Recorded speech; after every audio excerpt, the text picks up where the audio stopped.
মাননীয় মুখ্যমন্ত্রী মমতা ব্যানার্জির এইবারে তো দেখছি ঘুম উড়তে চলেছে। এইবার কিভাবে ভোট লুট হবে আপনারাই বলুন। ভোটের এবার নতুন সিস্টেম চলে এসেছে, ই ভোটিং সিস্টেম। এবার আপনারা বাড়িতে বসে মোবাইল অ্যাপের মাধ্যমে ভোট দিতে পারবেন। বেসিক্যালি এখন এটা বিহারে শুরুবাত করা হলো, মানে শুরু করা হলো বিহারে। এই ই ভোটিং অ্যাপের মাধ্যমে ভোট হয়েও গেল। দিদি ওই জন্য একটা ডায়লগ দিচ্ছে যে বিহারে তো টেলার হলো, কিন্তু আসল পিকচার আছে ওয়েস্ট বেঙ্গল, আমাদের পশ্চিমবঙ্গ। সরকারকে সেন্ট্রালকে কোনো করে এখন পশ্চিমবঙ্গে জিততে হবে না, এইটাই দিদি বলছে। কিন্তু এই ই ভোটিং অ্যাপ জিনিসটা কি, বেসিক্যালি আপনাদের বলে দিই যে যারা অসুস্থ লোক কিংবা যারা বাইরে কাজ করে, আমাদের পশ্চিমবঙ্গের ম্যাক্সিমাম লোকেই আপনারা জানেন যে বাইরে কাজ করে, তারা কাজতে হয় পশ্চিমবঙ্গ। এবার আসবে, আসে ভোট দিবে, কতটা জার্নির ব্যাপার। তো এবারে মানে আপনি মনে করেন তো আপনিও ভোট দিতে পারবেন মোবাইল অ্যাপের মাধ্যমে। সেই জন্যেই তাদের জন্য একটা নতুন পদ্ধতি নিয়ে এসেছে ই ভোটিং সিস্টেম। বিহারের ব্যাপারটা আপনারা জানেন, বিহারের ম্যাক্সিমাম লোক বাইরে কাজ করে।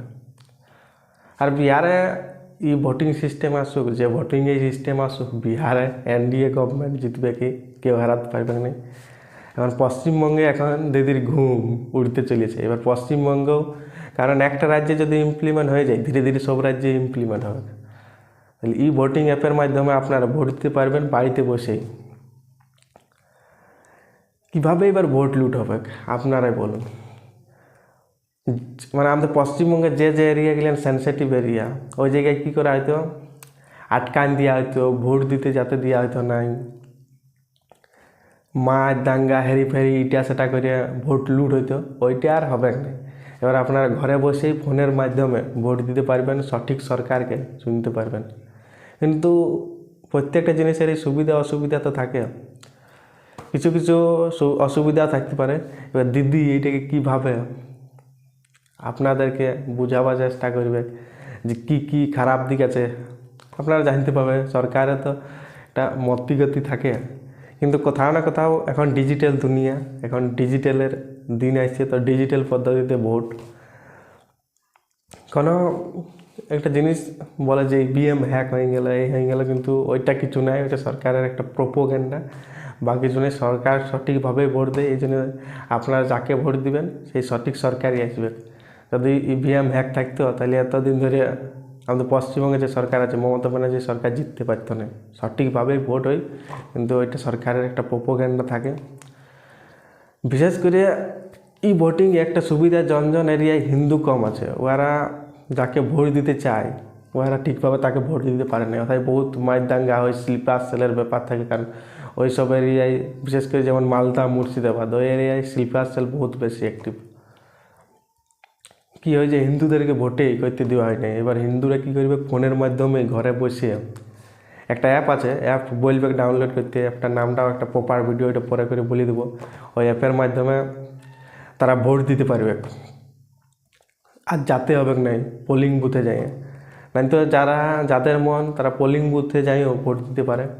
কিন্তু ঘরে বসে ভোট দেওয়ার এখন মোবাইল অ্যাপের মাধ্যমে বহুত ভালো সুবিধা করে দিয়েছে। বাকি দেখা যাক, আমাদের মমতা ব্যানার্জি পশ্চিমবঙ্গে এটা ইমপ্লিমেন্ট করতে দেয় নাই, কারণ রাতের ঘুম উড়ে যাবে, সরকারও হারিয়ে যেতে পারে।